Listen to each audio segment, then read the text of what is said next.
Começa amanhã uma nova fase da campanha contra a febre amarela em São Paulo. Moradores de áreas de risco já receberam ontem senhas para vacinação fracionada. E hoje foi mais um dia de filas nas unidades de saúde. Hoje é o último dia de vacinação aberta para a população da Zona Oeste da capital paulista. A região está longe das áreas com prioridade para a imunização, que são mais próximas de matas. Para garantir a vacina, Renato encarou 3 horas de fila e comprometeu meio-dia de trabalho. Vai ser descontado, mas é melhor descontar um meio-dia do que correr o risco de adoecer e talvez até perder a vida, né? Tamires veio com as filhas de 9 meses e de 4 anos de idade. Eu não sei se lá na minha região vai dar, né? E aí eu queria pelo menos dar nelas duas. Para evitar filas como essa, a prefeitura mudou de estratégia.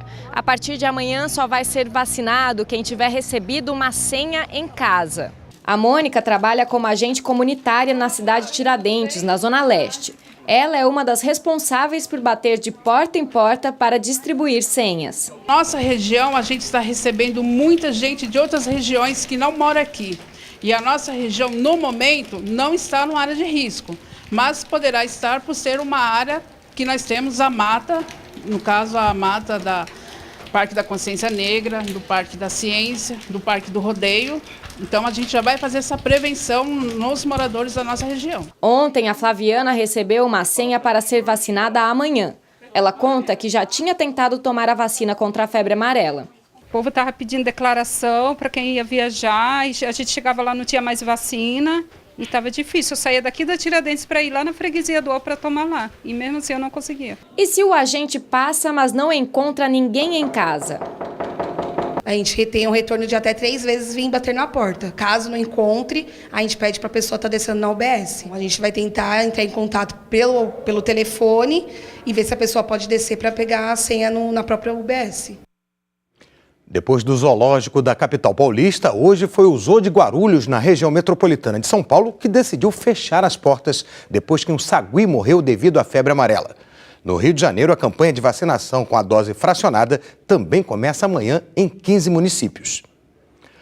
O presidente Michel Temer discursou hoje no Fórum Econômico Mundial em Davos, na Suíça.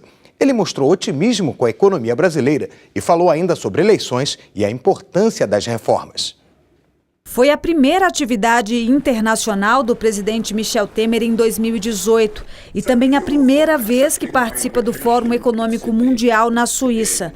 No discurso, Temer apresentou indicadores econômicos, fez um resumo das ações de governo e reafirmou que o próximo passo é aprovar as reformas da Previdência e tributária. Nós vamos batalhar dia e noite pelo voto no Congresso Nacional para aprovar a proposta que ali está.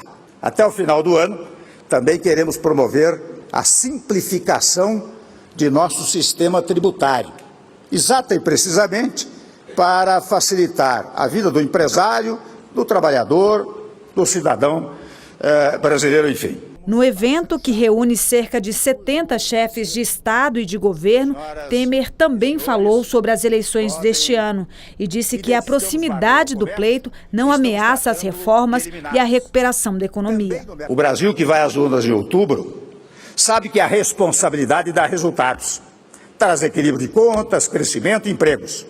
Viabiliza políticas sociais. Aliás, hoje, os principais atores políticos e econômicos convergem em que não há alternativa à agenda de reformas que estamos promovendo.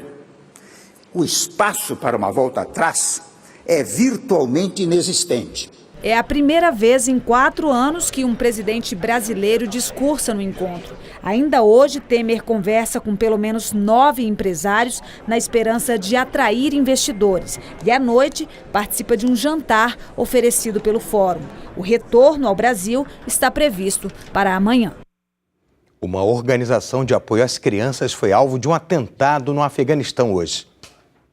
Segundo a polícia, pelo menos 3 homens armados estão por trás do ataque contra uma das sedes da ONG Save the Children, na cidade afegã de Jalalabad. Um dos terroristas explodiu um carro-bomba em frente ao prédio. Outro detonou uma granada antes de invadir o escritório. 2 pessoas morreram e 12 ficaram feridas. 2 terroristas também morreram. O grupo Estado Islâmico assumiu a autoria do ataque. Na China, o inverno deste ano é o mais frio em quase 60 anos, com temperaturas abaixo dos 40 graus negativos. Ficou difícil sair nas ruas da província de Heilongjiang, no nordeste da China. A região foi tomada por uma onda de temperaturas congelantes. 17 cidades tiveram recordes de frio e os termômetros chegaram aos 43 graus negativos. Diversão apenas para quem aproveita os esportes de inverno. A Venezuela antecipou as eleições para presidente e Nicolás Maduro já confirmou que vai buscar a reeleição. Países da América Latina, entre eles o Brasil, criticaram. Quem conta é a correspondente Mônica Yanakiev. Apesar da crise econômica em que vive a Venezuela, com inflação superior a 2.000%, o presidente Nicolás Maduro está certo de que será eleito para um segundo mandato de 6 anos. Ontem ele lançou a candidatura pelo Partido Socialista no poder há 19 anos e prometeu continuar a Revolução Bolivariana de Hugo Chávez. O anúncio foi feito depois de antecipar as eleições presidenciais previstas para o final do ano. A Assembleia Nacional Constituinte, 100% governista, decidiu que elas serão realizadas antes do dia 30 de abril. A antecipação favorece a candidatura de Maduro, porque os partidos opositores terão menos tempo para se organizar e escolher um candidato único. Muitos de seus líderes, como o ex-prefeito de Caracas, Antônio Ledesma, estão exiliados, presos ou inabilitados de participar das eleições. A decisão foi duramente criticada por 14 países da região, que estavam reunidos ontem no Chile, incluindo o Brasil e a Argentina. Eles fazem parte do Grupo de Lima, que foi criado para discutir a crise venezuelana. O México disse que abandonar seu papel de mediador nas negociações entre o governo e a oposição da Venezuela em busca de uma solução política para a crise. As duas partes estavam discutindo a data da eleição até que o governo decidiu antecipá-las de forma unilateral. Vamos voltar a Porto Alegre, onde a repórter Manuela Castro acompanha o julgamento do recurso do ex-presidente Lula sobre a condenação pelo processo do triplex no Guarujá. Manuela, a sessão foi retomada ou não? Sim, Marcelo, a sessão acabou de ser retomada, foi um intervalo curto aí de pouco mais de 5 minutos e volta com a leitura do relatório do desembargador João Pedro Gebran Neto. Tive informação há pouco que esse relatório está mais ou menos na metade, ou seja, até agora ele levou já mais de 2h30, então pelo menos mais 2 horas de leitura desse relatório. Ele voltou com a leitura afirmando que dirigentes da Petrobras sabiam das entranhas do esquema e justamente por isso foram nomeados e que o ex-presidente Lula também tinha ciência de todo esse esquema. Bom, mas agora vamos falar um pouco dos cenários desse julgamento. Os cenários do futuro do ex-presidente Lula mudam dependendo de como for dada a sentença aqui pelos desembargadores do Tribunal Regional Federal da 4ª Região. Entenda agora o que pode acontecer. Veja na reportagem.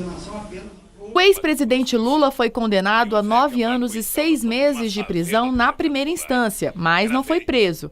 Na sentença, o juiz Sérgio Moro afirmou que a prisão imediata de um ex-presidente não deixa de envolver certos traumas e que a prudência recomendava a espera do julgamento na segunda instância. O Ministério Público Federal já anunciou que, caso Lula seja condenado, não vai pedir o cumprimento imediato da pena. O entendimento do Superior Tribunal de Justiça e do Supremo Tribunal Federal é pacífico, isso não há nenhum ponto de divergência, no sentido de que, para o início do cumprimento de uma prisão provisória, da execução provisória da pena, é necessário o exaurimento completo do 2º grau de jurisdição. E isso implica todos os recursos cabíveis no âmbito do TRF da 4ª Região. Se Lula não for absolvido, existem 2 possibilidades de recurso no próprio Tribunal da 4ª Região. Se a condenação for unânime, a defesa terá 2 dias para apresentar embargos declaratórios, recurso que questiona omissões ou dúvidas em um processo judicial. Se Lula for condenado por 2 votos a 1, a defesa terá 2 dias para apresentar embargos infringentes e pedir para que o voto que beneficia o réu prevaleça sobre os outros. Haverá um novo julgamento com 7 desembargadores, inclusive os 3 que votaram na primeira ação. Não há prazo definido para este novo julgamento. Se for condenado, Lula pode participar da eleição deste ano? De acordo com a lei da ficha limpa, os réus condenados por um conjunto de juízes, como é o caso deste julgamento, ficam inelegíveis. Mas na prática, quem decide se a pessoa pode se candidatar ou não é a Justiça Eleitoral. Ou seja, há a possibilidade de Lula participar da eleição. Só depois do registro de candidatura, que pode ser feito até agosto, começa o prazo para o processo de impugnação. Enquanto isso, o nome dele pode seguir na urna. É um processo na Justiça Eleitoral que deve respeitar o contraditório e ampla defesa. Então, o Lula vai ter prazo para oferecer defesa, em tese pode pedir produção de provas, então é um processo que tem o seu curso regular. Durante todo esse período, o Lula tem o direito de participar da campanha, estar na televisão, estar no rádio, caminhadas, comícios. Ele segue no processo eleitoral enquanto o seu registro de candidatura está sendo discutido no TSE. O cenário é incerto. É muito possível que no dia das eleições os brasileiros votem numa pessoa sem saber se ela vai poder assumir o mandato ou não. Depois do intervalo, as últimas informações sobre o julgamento em Porto Alegre. E a Copinha tem definido o segundo finalista, é o São Paulo.